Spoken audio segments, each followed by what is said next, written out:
Parlant des développements limités usuels en zéro qui sont affichés dans le mème qui est dans la description ou sur mon profil, on a eu ce commentaire de Bolos qui illustre parfaitement la paresse de certains quand il s'agit de faire des mathématiques. Bah les gars, il faut absolument faire comme lui. C'est ça qui va vous faire réussir en maths, être paresseux astucieusement. Je vous explique pourquoi il n'est pas nécessaire de connaître tous les développements limités. Petite précision, je ne les connais pas non plus. Vous pouvez tout retrouver à partir de cette formule, la formule de Taylor. C'est bien sûr celle en 0. On a donc f de x est égal f de 0 plus x f' de 0 plus x carré sur 2 factoriel f seconde de 0 plus x3 sur 3 factoriel f troisième de 0, etc.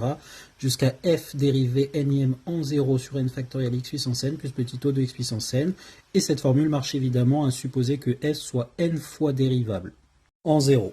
Dans les autres situations, c'est le contexte de l'exercice à l'aide de certaines majorations qui vous permettra de trouver des développements limités. Le truc, c'est que même cette formule n'est pas pratique à utiliser parce qu'il y a beaucoup de dérivés à calculer. Et on n'est peut-être pas d'humeur à se farcir tous ces calculs de dérivés puis après des évaluations en zéro. Alors comment retrouver tous ces dl?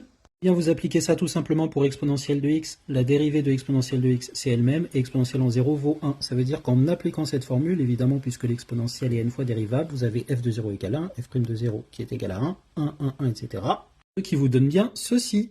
Et après, moyen mémotechnique, le cosinus hyperbolique, c'est la partie paire de l'exponentielle, et le sinus hyperbolique, la partie impaire, puisque respectivement le cosinus hyperbolique et sinus hyperbolique sont pairs et impairs. On peut aussi utiliser ces expressions si on veut et remplacer x par moins x dans le dl en faisant attention aux puissances. Et on obtient ces dl là pour le cosinus et le sinus hyperbolique respectivement.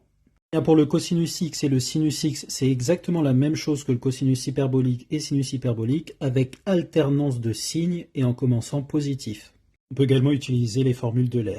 Qui nous donne bien ceci, vous pouvez comparer, on a exactement ce qui était au-dessus, mais avec alternance de signes. Si vous avez un doute sur le premier signe, donc dans le développement, vous pouvez simplement faire ici la fonction en 0, qui vaut 1 cosinus, donc c'est positif, et le sinus, donc ici vous avez la première dérivée en 0, la dérivée de sinus c'est cosinus, et en 0 ça vaut 1 aussi, donc c'est positif, et vous savez qu'après vous enchaînez. Pour la tangente, vous écrivez simplement sinus x sur cosinus x, et vous faites les développements limités respectifs de chacun des deux à un ordre suffisant, et ici vous avez quelque chose de la forme 1 sur 1 moins quelque chose qui tend vers 0, et on va voir un petit peu plus loin que ça c'est un développement limité connu, et en combinant ça, en multipliant et en arrangeant à l'ordre que vous voulez, vous avez ce qu'il faut. De même pour toutes les autres, vous avez juste besoin de connaître celle de la série géométrique 1 sur 1 moins x, vous avez juste des coefficients 1 sans dénominateur factoriel, et vous obtenez toutes les autres par primitivation, dérivation, remplacement.